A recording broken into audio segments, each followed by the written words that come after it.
I don't want to calculate high-resolution utopia for myself only to have it squandered by fortune. How do I ensure the meaning I experience is self-determined? Well, you can't, because there's an arbitrary element to existence, so it is going to be squandered to some degree by fortune. But that's not the point. What are you going to do? Just sit back on your laurels and wait for things to roll over you? So what you do, look, the hero myth basically says, go out there, confront the dragon, get the gold, share it with the community, and live properly. Or it says, the alternative is, face the tyrant,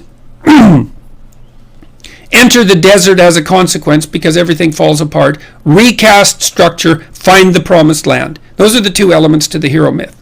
And that's divine. It's the closest thing to divine that we know. You might say, well, what happens if you follow the divine path? And the answer might be, well, everything turns out perfectly because God is on your side. It's like, no. That isn't what happens, because things don't turn out perfectly. It's your best bet. It's your best strategy, right? That's the thing. And, dragons wouldn't be dragons if they couldn't eat you. And so, but that's okay. That's okay. And this is something I found so useful about the biblical stories, especially about the Abrahamic stories, which I didn't know that well till I lectured about them last year. God calls people to the adventure of their lives. And so you could say, in part, God is that force within you which calls you to the adventure of your life. And it says, get away from your family, get away from your blind and unconscious comfort, and get the hell out there in the world. Well, God calls Abraham out from his fathers, where he stayed far too long, and from his kin, where it's secure. And like the first thing he encounters is a famine, and then he encounters a tyranny inhabited by people who want to steal his wife. It's like you think, well, Abraham should have just stayed in bed and ignored God, obviously. Well, that isn't how it is. It's like we're built for struggle, us human beings.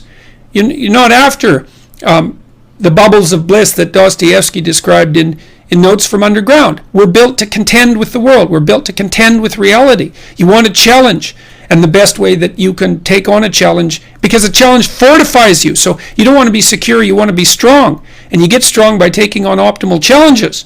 And so you lay out your destiny in the world, and you take the slings and arrows of fate, and you make yourself stronger while you're doing so. And you might fail, and fortune might do you in, but it's your best bet.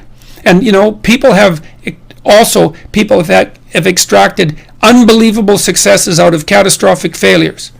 And I'm not saying that in a naive way. I know perfectly well what happens to people. You're doing fine in life, and then you get cancer, and then 6 months later you're dead.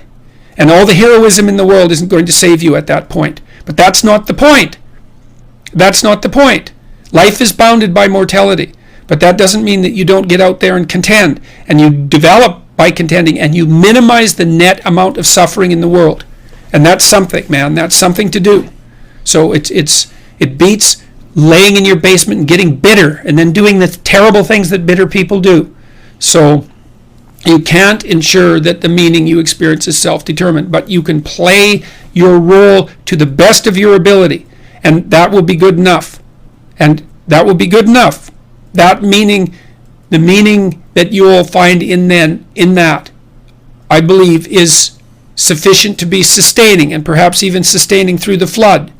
So it isn't that you can avoid catastrophe, it's that you can prepare yourself to deal with it honorably when it arrives. That's what you've got.